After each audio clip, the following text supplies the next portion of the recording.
आपातकाल लागू कर कांग्रेस ने संविधान की उड़ाई थी धज्जियां। कैबिनेट मंत्री ओम प्रकाश राजभर। पूर्व विधायकों का निष्कासन सपा का सिर्फ नाटक है। सुहेल देव भारतीय समाज पार्टी के महासचिव चंद्रजीत राजभर के छोटे भाई के असामयिक निधन पर शोक संवेदना व्यक्त करने पहुंचे कैबिनेट मंत्री ओम प्रकाश राजभर ने मीडिया प्रतिनिधियों से बात करते हुए कहा कि कांग्रेस के राज में जो इमरजेंसी लगी थी वही एक तरफ से लोकतंत्र की हत्या हुई थी। जब देश में लोकतंत्र है और संविधान से देश चल रहा है तो संविधान के दायरे में रहकर कार्य करना चाहिए, लेकिन कांग्रेस द्वारा आपातकाल के दौरान संविधान की धज्जियां उड़ाई गई थी। नई पीढ़ी को ये जानकारी होनी चाहिए कि कांग्रेस किस तरह से लोकतंत्र एवं संविधान की हत्या करती है। सपा द्वारा अपने 3 विधायकों को निकालने के सवाल पर कैबिनेट मंत्री ओम प्रकाश राजभर ने कहा कि यह तो 1.5 वर्ष पहले से ही निकल गए थे, ये केवल सपा का नाटक है, अभी कई निकालने बाकी हैं। उन्होंने केंद्र सरकार के 11 वर्ष एवं प्रदेश सरकार के 8 वर्ष की चर्चा करते हुए कहा कि सपा सरकार एवं पिछली सरकारों में 800 दंगे हुए थे, पर अब वर्तमान सरकार में अपराधी एवं दंगाई को या तो जेल के अंदर या जमीन के अंदर है या ऊपर चले गए हैं। सपा के लोग मुसलमानों का प्रयोग साइकिल पर बने करियर के रूप में इस्तेमाल करते हैं। आप जानते हैं कि साइकिल के करियर पर बैठने पर कितनी तकलीफ होती है, जबकि हमारी सरकार मुसलमानों का प्रयोग करियर के रूप में नहीं करती है बल्कि उनकी सुख सुविधाओं पर ध्यान देती है। बना लिए हैं कि बना रहे हैं? उद्घाटन होने जा रहा है उनके मकान का ना, बना रहे हैं। देखिए, दुर्भाग्य है इस प्रदेश में मुसलमानों का। 18% वोट मुसलमान देता है समाजवादी पार्टी को।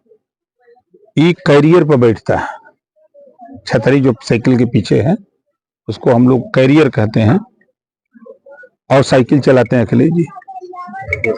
तो हम कह रहे हैं कि इस बार 27 के चुनाव में यदि आपकी सरकार बनती है तो साइकिल चलाने के लिए किसी मुसलमान को दे दो।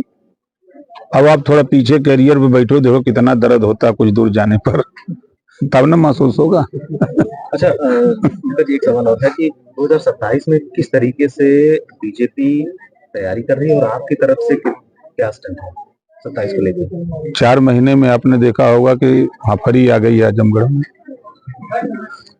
4 महीने से हम खाली आ जा रहे हैं, थोड़ा रुकते हैं, सब परेशान है। देखिए, प्रदेश और देश की जनता विकास चाहती है। अगर हम विकास की बात करें तो अगर हम सड़क कनेक्टिविटी को देखें, आप आजमगढ़ से ही देखें, तो आपको चाहे बलिया जाने की, आज के 10 साल पहले चले जाइए और आज देख लीजिए, आपको गाजीपुर जाने के लिए, आपको गोरखपुर जाने के लिए, आपके लखनऊ जाने के लिए जो कनेक्टिविटी आपको मिली है, हर जिले को मिली है, ही नहीं आजमगढ़ की बात नहीं, हर जिले को मिली है। सड़क कनेक्टिविटी, रेल की कनेक्टिविटी आप देखिए। आप जब स्टेशनों पर आज के 10 साल पहले जब हम लोग जाते थे वहां ट्रेन पकड़ने के लिए, बैठते थे, इंतजार करते थे, तो बड़े बड़े चूहे कूदते थे। आज चूहे नजारत है। सुबह अगर स्टेशन पर आप ट्रेन के इंतजार में बैठते थे, ट्रेन आके रुकती थी तो पूरा ट्रेन के नीचे गंदगी हो जाती थी। आज उस पर विराम लग गया। आज अगर एयर कनेक्टिविटी की बात अगर हम करें तो पूरे देश से सबसे ज्यादा एयर कनेक्टिविटी उत्तर प्रदेश में है।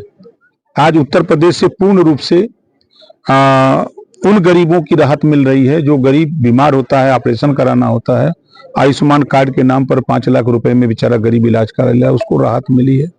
जिस गरीब को कोई रोजी रोटी नहीं है उसके लिए राशन की व्यवस्था सरकार कर रही है। जो हमारी माताएं बहनें हैं, आप देखते होंगे हर गांव में बीसी सखी ऐसे समूह बने हुए हैं कि वो खुद बैंकों से उनको सहायता दिला करके उनको खुद रुपया कमा के परिवार चलाने की व्यवस्था सरकार कर रही है। किसी भी क्षेत्र में आप जाइए, हर क्षेत्र में विकास है। खाली पार्टी का चश्मा हटा के लोग देखें तो समझ में आएगा। नेताजी, एक सवाल ये है कि आप आजमगढ़ में जब से आ जा रहे हैं, क्या कुछ बड़ा प्लानिंग है क्या? देखिए, हम गुलामों को गुलामी का एहसास करा रहे हैं। जैसा मैंने पहले भी बताया कि मुसलमान समाजवादी पार्टी का गुलाम है, उनके जो नेता हैं वो भी गुलाम हैं। हक की बात नहीं करते, शिक्षा की बात नहीं करते, स्वास्थ्य की बात नहीं करते, रोजगार की बात नहीं, अमन चैन की बात नहीं। बात किस बात की होती है? हमेशा खाली नफरत की बात होती है। और मुसलमान अगर मानता है मोहम्मद साहब को तो मोहम्मद साहब का पैगाम है भाईचारा मिल्लत का, उनका पैगाम है। लेकिन ये करते क्या है? नफरत। वो सिखाते हैं, कांग्रेस सिखाती, सपा सिखाती, बसपा सिखाती है नफरत। तो ये नफरत इनके मन में भरते हैं। पहली बार आजादी के बाद देश में एनडीए की सरकार में 51 मुस्लिम बच्चे आईएएस हुए हैं। ये काम तो कांग्रेस भी कर सकती थी, उनको उबार करके, समाजवादी पार्टी भी कर सकती थी, बसपा भी कर सकती थी, लेकिन लोग समझाते हैं कि भाजपा दुश्मन है। अगर दुश्मन है तो फिर 51 बच्चे कैसे आईएएस पास कर गए?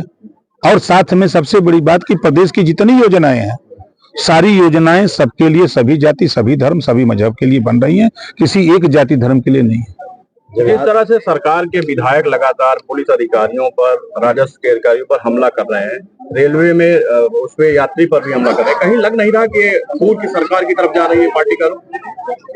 देखिए, चित्रकूट घटनाएं अगर ये हो रहे हैं तो ऐसी घटनाओं की हम खुद निंदा करते हैं। ऐसा नहीं होना चाहिए। ऐसा जो लोग कर रहे हैं उनको सरकार ने नहीं।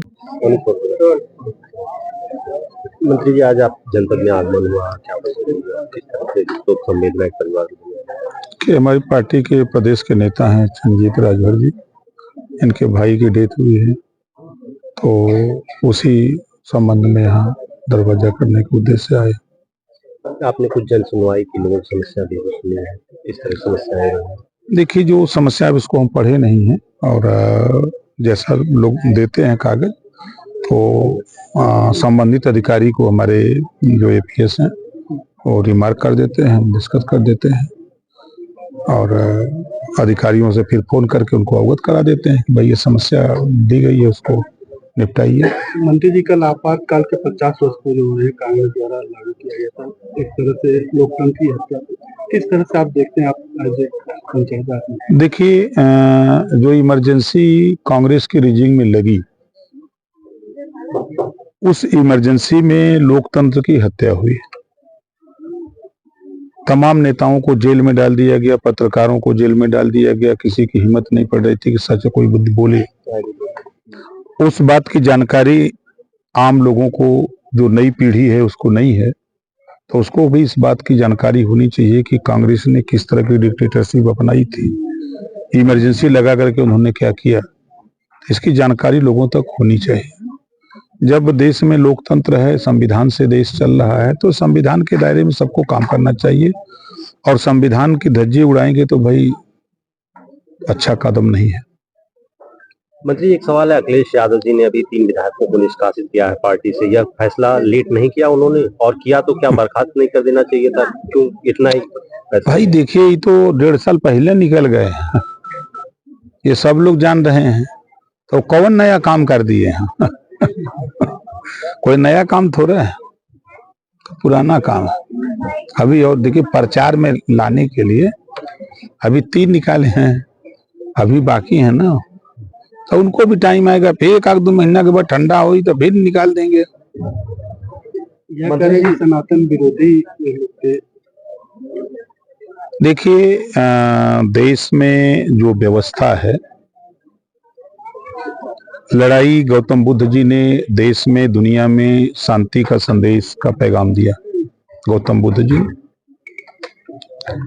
शिक्षा को लेकर के महात्मा ज्योतिबा फूले, सावित्रीबाई फूले ने संघर्ष किया, वो आज फल फूल रहा है। छत्रपति साहू जी महाराज ने रिजर्वेशन के लिए अपने राज्य में 50% रिजर्वेशन दिया, आज वो फल फूल रहा है। बाबा साहब डॉक्टर अम्बेडकर जी ने संविधान में सभी महापुरुषों के आंदोलन को समायोजित कर दिया। पहले पन्ने पे लिख दिया, संविधान के समता, स्वतंत्रता, बंधुत्व और न्याय पर आधारित भारतीय संविधान। तो संविधान में बाबा साहब ने सभी लोगों को अपने अपने धर्म के हिसाब से पूजा पाठ करने का अधिकार भी बाबा साहब डॉक्टर अम्बेडकर जी ने दिया है। मंत्री जी, एक सवाल ये है, इटावा वाली घटना की जानकारी आपको होगी? देखिए, दुखद घटना है, और उस घटना की हम निंदा करते हैं, और सरकार कटिबद्ध है। कोई भी कानून अपने हाथ में लेगा तो उसके खिलाफ सरकार कार्रवाई करती है। जैसा कि मालूम हुआ होगा, उसमें एफआईआर भी हो गई है, गिरफ्तारी भी कुछ लोगों की हो रही है, दबिश दी जा रही है। नहीं, एक सवाल ये है कि अखिलेश यादव जी इस परिवार को सम्मान दिए हैं, ठीक है, लेकिन जिस तरीके से उन्होंने कहा है कि भाजपा जाए तभी लोगों को वो होगा, उन्होंने एक स्लोगन भी दिया, भाजपा जाए तो चैन आए, इस तरीके से स्लोगन भी दिया। देखिए, अब अगर उनकी बात पर हम बोले तो लोग कहते हैं विरोध बोलते हैं। आप उठा के देखिए, जब जब सपा की सरकार रही है 4 बार में 800 दंगे हुए, 1300 जन की हानि हुई। आज देश में 11 साल मोदी जी को और यूपी में